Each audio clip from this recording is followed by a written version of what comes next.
Michée, chapitre 3.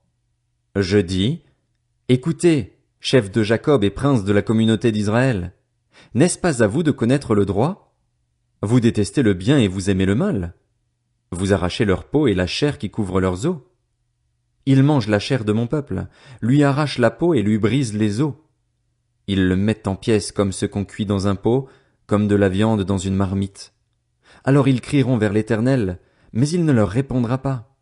Il se cachera à eux à ce moment-là, parce qu'ils ont perverti leurs agissements.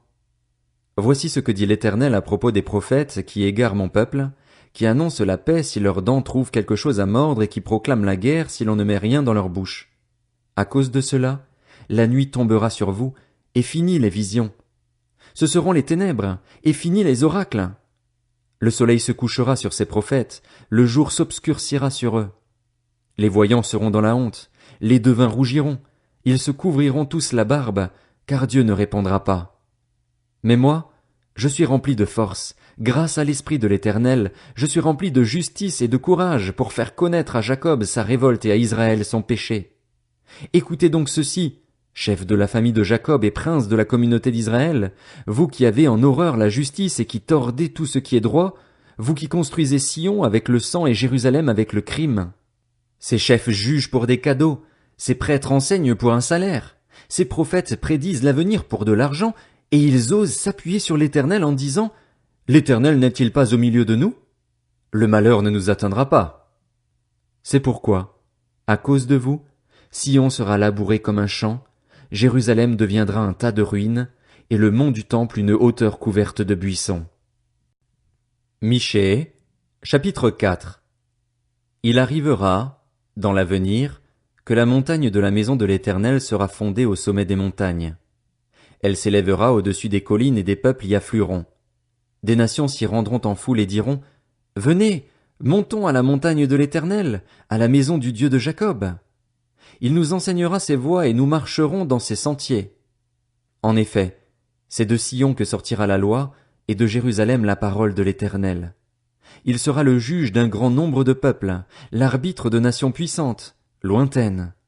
Celles-ci mettront en pièces leurs épées pour en faire des socs de charrues, et leurs lances pour en faire des serpes. Aucune nation ne prendra plus les armes contre une autre, et l'on n'apprendra plus à faire la guerre. Ils habiteront chacun au milieu de ses vignes et de ses figuiers, et il n'y aura personne pour les troubler, car la bouche de l'Éternel, le Maître de l'univers, a parlé.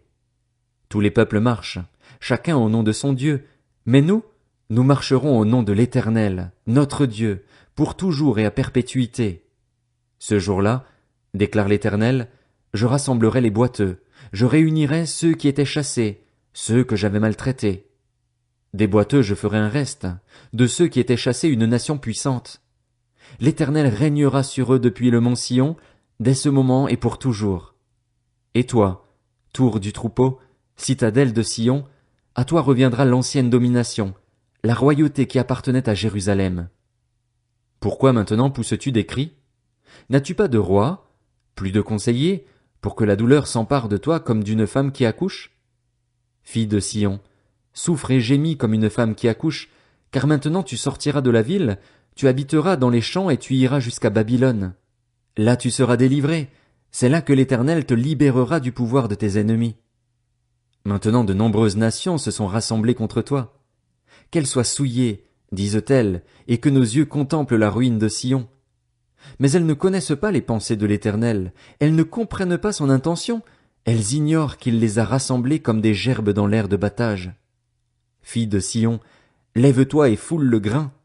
Je te ferai une corne de fer et des sabots de bronze, et tu écraseras des peuples nombreux. Tu consacreras leurs biens à l'Éternel, leurs richesses au Seigneur de toute la terre. Maintenant, ville de troupes, rassemble tes troupes. On nous assiège, à coups de bâton on frappe sur la joue le juge d'Israël.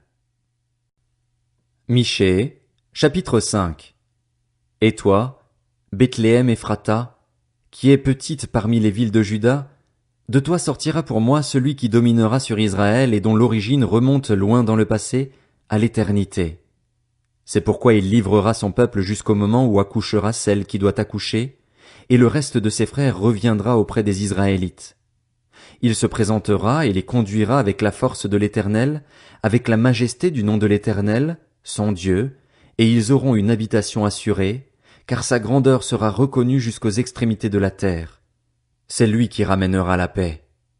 Lorsque l'Assyrien viendra dans notre pays et qu'il pénétrera dans nos palais, nous enverrons contre lui 7 bergers et 8 princes du peuple. Ils conduiront avec l'épée le pays d'Assyrie et le pays de Nimrod à l'intérieur de ses portes. Il nous délivrera ainsi de l'Assyrien lorsqu'il viendra dans notre pays et qu'il pénétrera sur notre territoire. Le reste de Jacob sera, au milieu des peuples nombreux, pareil à une rosée qui vient de l'Éternel, pareil à des gouttes d'eau sur l'herbe. Elles ne comptent pas sur l'homme, elles ne dépendent pas des humains. Le reste de Jacob sera parmi les nations, au milieu des peuples nombreux, pareil à un lion parmi les bêtes de la forêt, pareil à un lionceau parmi les troupeaux de brebis. Lorsqu'il passe, il piétine et déchire 100 personnes pour délivrer ses victimes. Que ta main se lève sur tes adversaires, et que tous tes ennemis soient supprimés. Ce jour-là, déclare l'Éternel, je supprimerai du milieu de toi tes chevaux et je détruirai tes chars. Je supprimerai les villes de ton pays et je renverserai toutes tes forteresses. Je supprimerai de chez toi la magie et tu n'auras plus de devin. Je supprimerai du milieu de toi tes idoles et tes statues, et tu ne te prosterneras plus devant ceux que tes mains ont fabriqués. J'arracherai du milieu de toi tes poteaux sacrés et je détruirai tes villes. J'exercerai ma vengeance avec colère, avec fureur, contre les nations qui n'ont pas écouté.